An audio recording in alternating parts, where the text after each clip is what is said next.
Welcome back to the channel. Today we are working on our Mazda 3. It's a 2011 with the sport package and it's a hatchback. This is my wife's new daily. Also has a manual transmission, so she's able to learn how to drive manual transmissions and then eventually move on to the Lotus Elise. Today we're going to be installing a modification on it for the suspension. It's some coilovers from Flashark. They're only $300, so let's go ahead and check the quality and see if it's worth it. So here are the coilovers from Flashark. They come complete with everything you need, including the rear spring perch. The front struts even come with a top hat and camber plates, so you don't have to swap the top hat over. You just bolt these right in. Should be a really easy install. I'm excited to change this stock suspension out because this car has 143,000 miles. So chances are these struts and shocks are probably very worn. So even some cheap coilovers should be able to make this ride and handle a little better as well. The end link nut is a 14 millimeter. The strut knuckle is a 17 millimeter.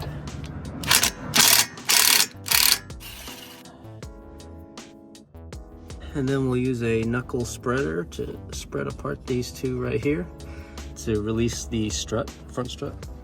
This is called a strut spreader tool, and I'll link it in the description so that you guys can buy one for yourself to make this job a lot easier. Okay, so I removed two of the 14 millimeter bolts up top. I left one in just to keep it in place.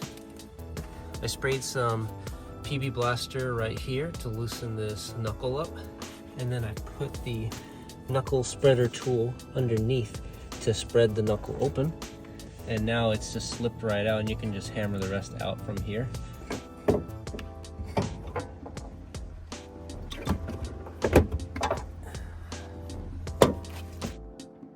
These are the comparisons for the two front struts. Left side's OEM, right side is the coilover. Much smaller, much lighter, and seems like higher quality as well. We'll go ahead and put this on and then see how much it lowers the car, and then make adjustments as needed.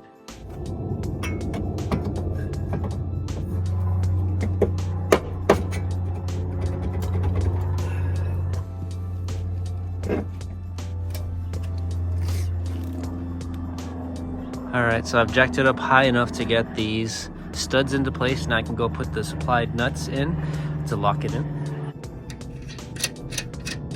We're going to tighten these nuts to 25 foot-pounds of torque, and then tighten your end link nut for 40 foot-pounds of torque, and then we can move on to the rear.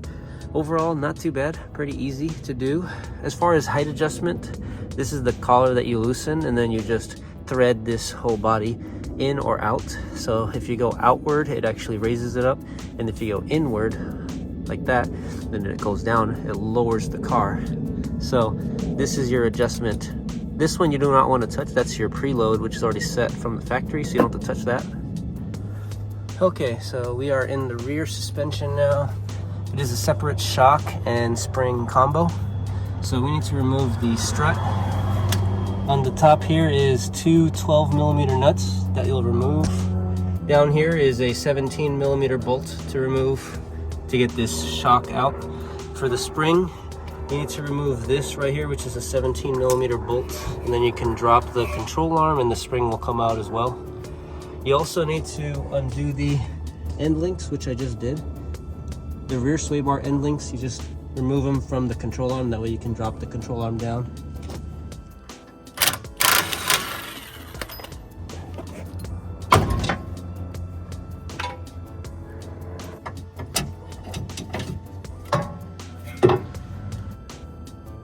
This is the rear suspension compared to each other.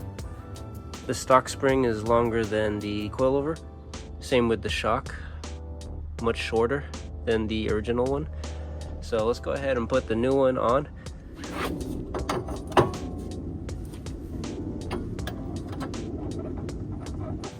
The flat part of the spring goes on it, not this part right here. And this is going to be the section that hits the top of the spring, and this is the bottom, the flat spot.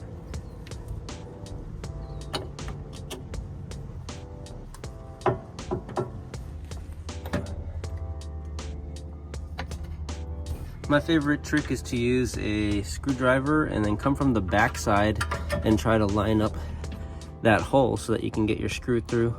So I'm going to come from the back side and then put the screw this way.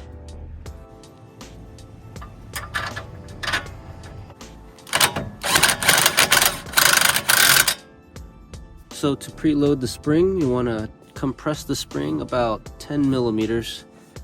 So just a small amount, like so. Just enough so that the spring is not loose around in there. Then we're gonna go ahead and adjust the shock body so that it can align with this bolt right over here. So I'm pretty close already. I just need to adjust it down a little more until it lines up. So now that we have torqued everything down, want to make sure that the locking collar is tight with the spanner wrench they gave you. Same with the locking collar on the spring over here. It's on the bottom. That's going to be your height adjustment as well. So you just loosen the bottom collar and then you just thread the body shorter or higher depending on what you want. That's how you adjust the height.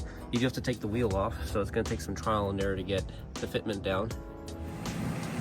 Alright, so I pretty much almost have it dialed in. I think I just need to lower the fronts a little bit more to even out, but it's not too bad.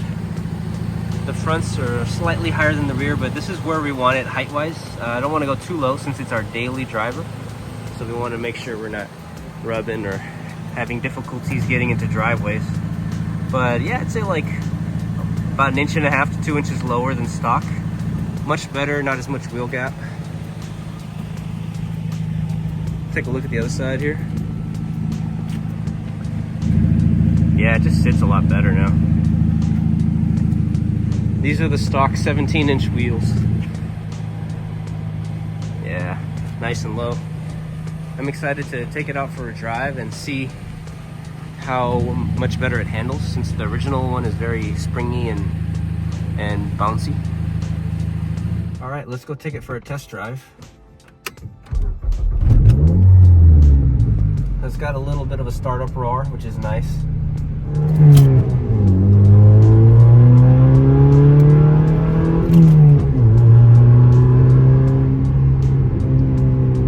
This car is pretty fun to drive. It sounds pretty good for a 4-cylinder.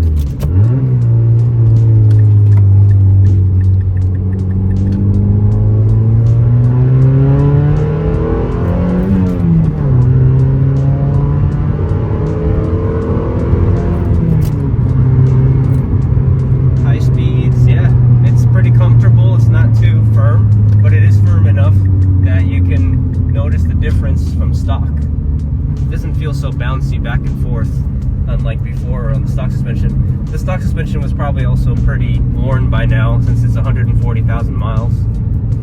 Overall, for $300, these coilovers are a great value. They make the car look better, handle better. It's a little bit more firm, but still comfortable, and great for a daily driver because you don't want to be putting too much expensive parts on it if you're just going to be using it to get from point A to point B. These are very serviceable, and I think they'll last quite a long time because the quality seems nice as well. $300 again is a great deal for a set of good quality budget coilovers.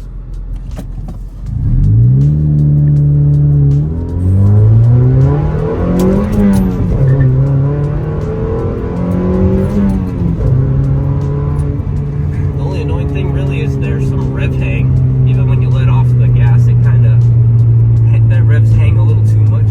You gotta get used to trying to let go a little earlier. So right there we hit a little pothole and it handled it really well.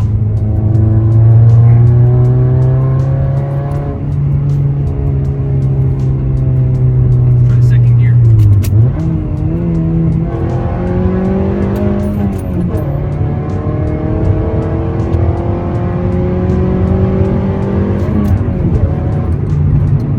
Yeah, I feel more confident at high speeds that this car is gonna handle better and not feel like it's just bouncing all over the place. Very happy with these coilovers. Very good deal for $300. I'll leave a link in the description with a discount code if you want to buy some for yourself. They ride really well. They're very comfortable. They handle well. I think it's the perfect setup for a budget daily driver. Thank you so much for watching, and I'll see you guys on the next video. Have a good evening.